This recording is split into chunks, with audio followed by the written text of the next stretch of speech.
আসসালামু আলাইকুম ভিউয়ার্স, আজকে আপনাদের জন্য আমি নিয়ে এসেছি অন্যরকম একটি রেসিপি। আজকে আমি আপনাদের রান্না করে দেখাবো ডিম ভেজে আলু দিয়ে ঝোল করে কিভাবে রান্না করা যায়। চলুন আমরা রান্না শুরু করি। প্রথমে একটি প্যানে খানিকটা তেল দিয়ে আমি তেলটা গরম করে নিব।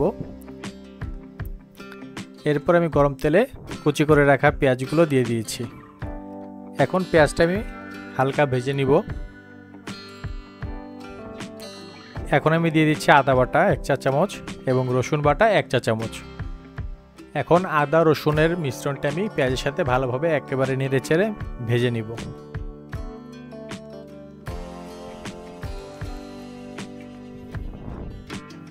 হালকা করে ভেজে নিব। এবার আমি এখানে 1 চা চামচ জিরার গুঁড়ো দিয়ে দিলাম। এখন জিরার গুঁড়োটা পেঁয়াজের সাথে ভালোভাবে আমি মিশিয়ে নিচ্ছি। এবার আমি 1 চা চামচ হলুদের গুঁড়ো দিয়ে দিলাম, আর দিয়ে দিলাম শুকনো মরিচের গুঁড়ো 2 চামচ। এখন আমি পেঁয়াজ এবং মশলাগুলো ভালোভাবে কষিয়ে নিব।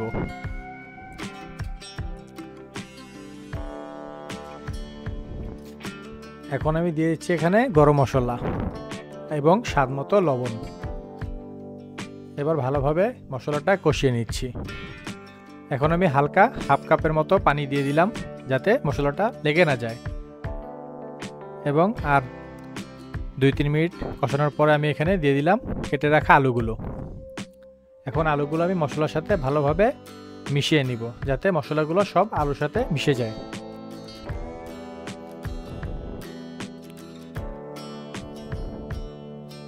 এবার আমি এটা 10 মিনিটের জন্য ঢেকে দিয়েছি। 10 মিনিট হয়ে গিয়েছে। 10 মিনিট পরে আমি ঢাকনা তুলে আর একটু নেড়ে চেড়ে দিব।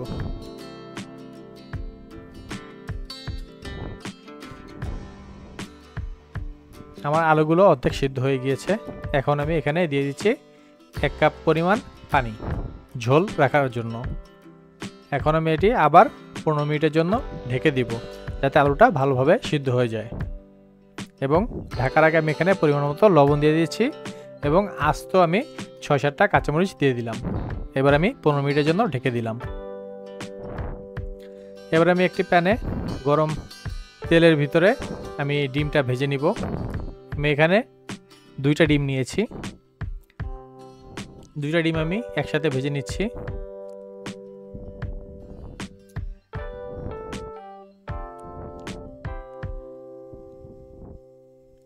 ডিমটা আমরা যেভাবে ভেজে খাই বাসায় ঠিক সেভাবেই ভেজে নিব। 3 টুকরা করে নিব আমি ডিমের।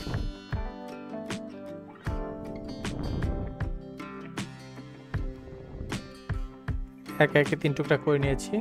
এপিট ওপিট করে আমি ডিমটা ভালোভাবে ভেজে নিচ্ছি।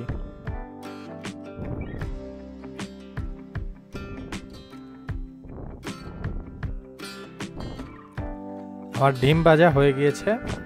এখন আমি ডিমটা আলাদা রেখে দিব। এখন আমার এদিকে আলু ভালোভাবে সিদ্ধ হয়ে গিয়েছে এবং আমার আলুর ঝোল রেডি। এখন আমি ডিমগুলো দেওয়ার আগে 1 চামচ জিরা গুঁড়ো উপরে ছিটিয়ে দিচ্ছি, এতে রান্নার স্বাদটা অন্যরকম হবে। এখন আমি ভেজে রাখা ডিমগুলো একে একে উপর দিয়ে দিলাম। দেখলেন তো বন্ধুরা, কত সহজেই তৈরি হয়ে গেল আজকে আমার ভাজা ডিম দিয়ে আলুর ঝোল। আপনারা এই সহজ রেসিপিটি বাসায় তৈরি করতে পারেন এবং ফ্যামিলির সাথে শেয়ার করতে পারেন। ভিডিওটি ভালো লেগে থাকলে অবশ্যই আমার ভিডিওটিতে একটি লাইক এবং আমার চ্যানেলটি সাবস্ক্রাইব করে দিবেন, এবং আগামীতে কী রেসিপি আনতে পারি আপনাদের জন্য অবশ্যই কমেন্ট করে তা জানাবেন। এটি একদম সহজ উপকরণে ঘরে যা আছে তাই দিয়ে তৈরি করা একদম সহজ এবং সিম্পল রেসিপি। এখন আমি একটি প্লেটে ভাত পরিবেশন করে দেখাচ্ছি আপনাদের তরকারির সাথে। আপনারা খুব সহজে এইভাবে রেসিপিটি তৈরি করতে পারেন। ধন্যবাদ বন্ধুরা এতক্ষণ আমার সাথে থাকার জন্য এবং আমার সাথে ভিডিওটি দেখার জন্য।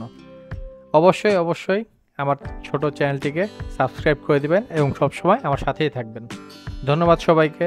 আসসালামু আলাইকুম ভিডিওটি দেখার জন্য, এবং আগামীতে নতুন রেসিপি নিয়ে আসছি আপনাদের জন্য। সবাই ভালো থাকবেন।